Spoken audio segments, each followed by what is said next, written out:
বান্দা কিভাবে আল্লাহর প্রিয় ও সন্তোষজনক কাজগুলো জানতে পারবে?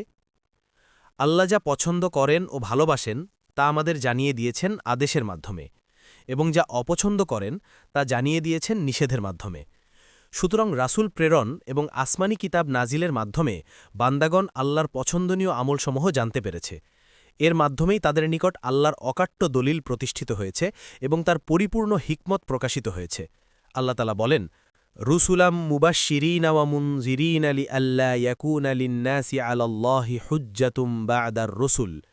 সুসংবাদদাতা এবং ভীতি প্রদর্শনকারী রসুলগণকে প্রেরণ করেছি, যাতে রসুলগণকে প্রেরণের পরে আল্লাহর প্রতি অপবাদ আরোপ করার মতো কোনো সুযোগ না থাকে।